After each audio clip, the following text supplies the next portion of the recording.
sudah dijelaskan oleh Mas Charlie, menggugat Presiden dan Menteri Dalam Negeri. Adapun objek gugatan ada dua. Yang pertama adalah tidak berbuatnya tergugat 1 dan 2, untuk menerbitkan aturan pelaksana mengenai tata cara pemilihan penjabat kepala daerah, baik itu gubernur, bupati maupun wali kota. Sedangkan di dalam Undang-Undang Pilkada, Undang-Undang Nomor 10 Tahun 2016, khususnya di pasal 205 dan juga di 201 itu sebenarnya sudah memandatkan agar ada aturan pelaksana terkait pengangkatan penjabat kepala daerah.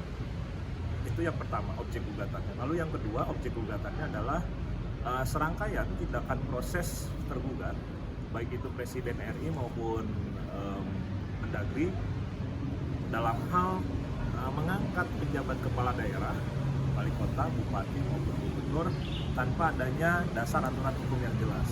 Jadi kita melihat bahwa pengangkatan penjabat kepala daerah ini dilakukan dengan posisi yang kosong secara hukum, ya. Ada kekosongan hukum dan ini bahkan berpotensi melabrak asas legalitas itu sendiri, karena kan sudah ada mandatnya di Undang-Undang Pemilu Kada agar dibikin aturan pelaksananya, tetapi justru itu tidak dilakukan.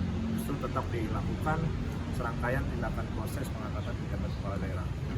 Itu terkait objek gugatan. Lalu yang selanjutnya, di dalam gugatan itu kita paparkan juga mengenai fakta-fakta hukum, mulai dari ditetapkannya Undang-Undang Nomor 10 Tahun 2016, sampai kemudian ada putusan Mahkamah Konstitusi yang mengenai judicial review undang-undang tersebut.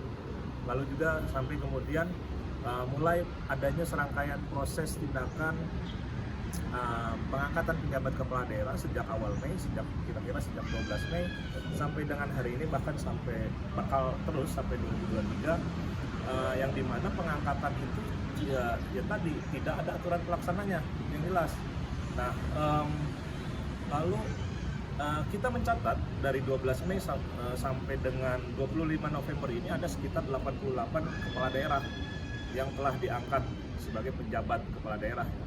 Itu ada sekitar 65 yang kemudian menjadi bupati, penjabat bupati, lalu juga ada sekitar 7 yang dia menjadi gubernur dan sisanya menjadi wali kota.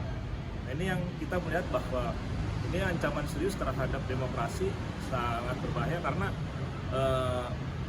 semua daerah berlaku seperti itu. Hampir semua daerah berlaku seperti itu. Sampai detik ini ada 88 kepala daerah yang dipilih, ditunjuk sebagai penjabat gubernur tanpa ada mekanisme jelas, tanpa ada partisipasi publik yang transparan, yang partisipatif, dan kami menilai bahwa ini kemunduran besar-besaran dari demokrasi Indonesia. Untuk itu kemudian di dalam gugatan itu juga pun kami sampaikan bahwa ini juga bertentangan, tindakan tergugat 1 dan 2 itu bertentangan dengan Undang-Undang Pemilu Kada, Undang-Undang Administrasi Pemerintahan, bertentangan dengan asas-asas umum pemerintahan yang baik, yang dimana asas-asas itu menjadi panduan untuk tata kelola pemerintahan yang baik atau good governance di Indonesia.